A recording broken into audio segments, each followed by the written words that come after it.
Hi, in this assignment, you guys are going to be going through this PowerPoint that I've created and filling out a worksheet. And both of those are located on Teams as well as Google Classroom.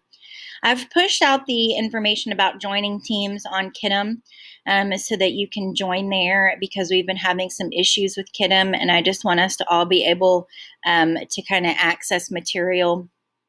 And then at the end of the week, I'll give you guys a really quick survey just to let me know on if you prefer Google Classroom or Teams. So you're going to open two documents. The first is what the eyes don't see prompt deconstruction PowerPoint. And then the second is the prompt deconstruction worksheet. These two things look like this. So what you're going to do is you're going to make a copy of this document. If you are working in Google Classroom, you will go to File and then Make a Copy.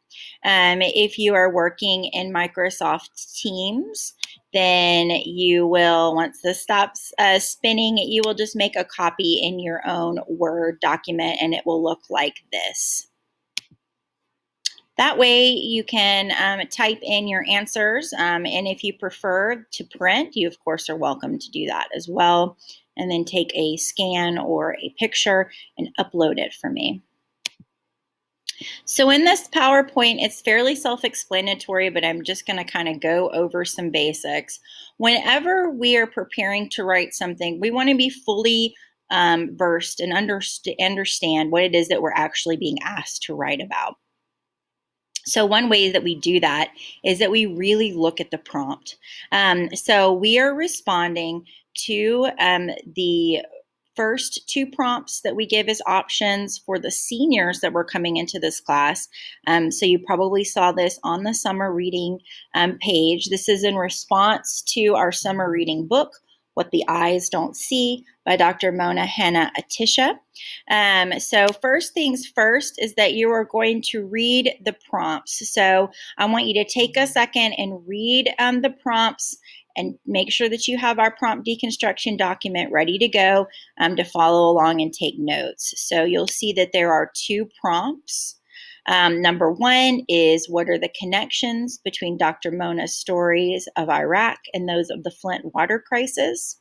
What is the purpose of family stories like Haji and the birds in the narrative? Are there morality tales from your own family that you cherish and that give you strength? And then the second prompt is, Dr. Mona writes, we each have the power to fix things. We can open up one another's eyes to problems. We can work together to create a better, safer world. How did Dr. Mona's actions make a difference in the community of Flint? Can you think of a time in your own life when you have made other people aware of a problem that they were not aware of? What do you believe you can do as an individual to make the world a better and safer place? So now that we kind of have exposed ourselves to the prompt, we know what it is asking us, or maybe we know what it is asking us. We're going to go through and we are going to deconstruct the prompt. So the first way that we deconstruct is the subject. So what is the subject that you need to write about? For example, in our prompts, it's front-loaded, or the first part of the prompt references the text. So our subject, you might think, is, oh, I'm supposed to write an essay about this book that I read. That's not exactly the case. This is a narrative essay. So it's asking you to take from the original subject, from What the Eyes Don't See, and then have some inspiration there that you are going to use in order to write your own essay. So our subject tells us what do we need to write about, and this thing can be vague or specific. Be aware of your background information. So be sure that you're aware of the elements of the background info that you need to know to answer the prompt successfully. That means that you probably are going to need to go back to the book if you don't know how to answer some of these questions. A good essay is going to address the questions that are in the background at the introductory or in the second paragraph.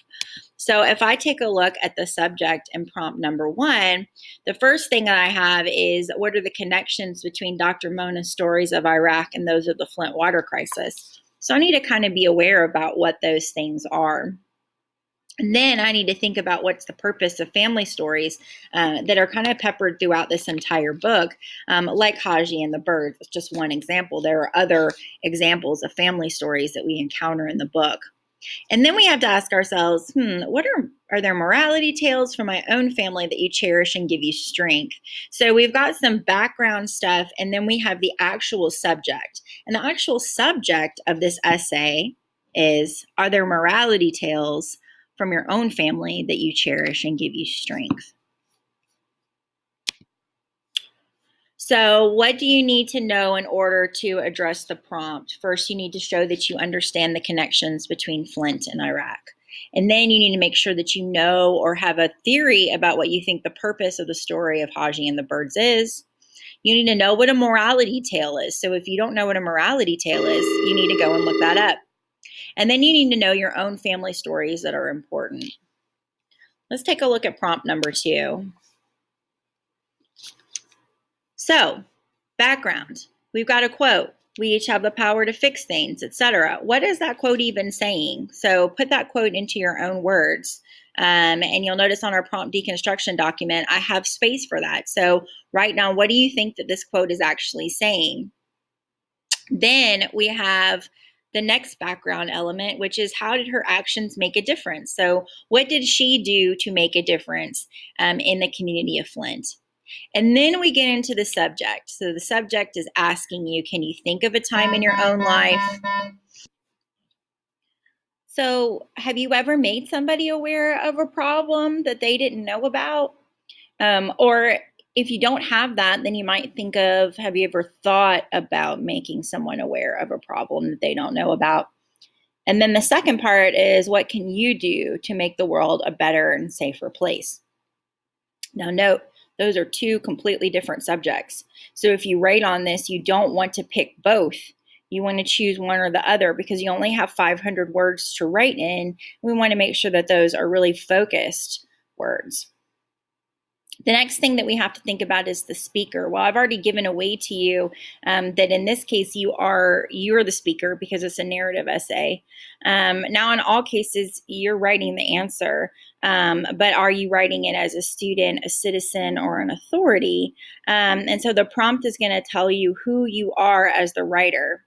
And in narrative essays, they are asking you to be the speaker, writing from the perspective of I.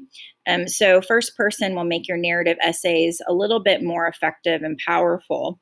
You don't want to kind of revert to a third person, because that takes your reader out of feeling like you know what you're talking about. And this is about personal experiences that you've had in your life. Next is type of response. We've talked about this today, that this is a narrative.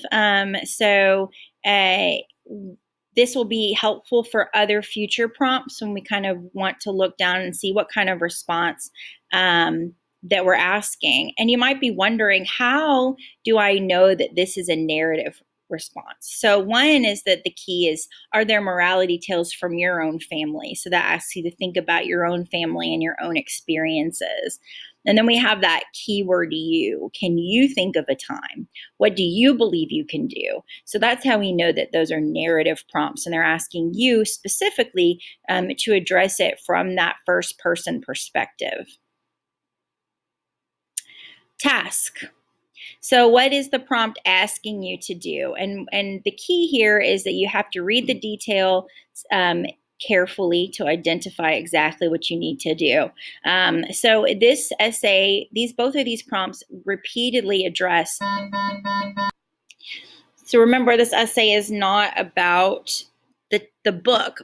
We do want for you to refer to the book to show us that you know what the book is. But when you come down to writing the essay, only about 75 words to 125 words need to deal with the book at all. All the rest is your own personal experience. And the way that you can tell that is by looking for verbs. So verbs like purpose, cherish, give.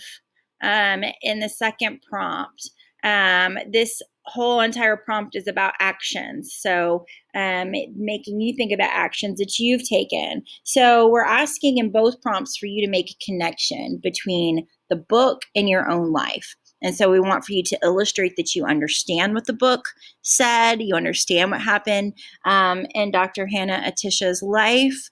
But then we also want for you to make sure that you can connect those with your own life. And then this last slide is about hints. So let's take a look at the prompt deconstruction worksheet. Now, as you see, I've asked you to kind of fill out notes as you go along. This is a multi-page document. I want to make sure that you understood exactly what I've just talked about in the PowerPoint, and then I want for you to answer these questions. So I want for you to think about the connections.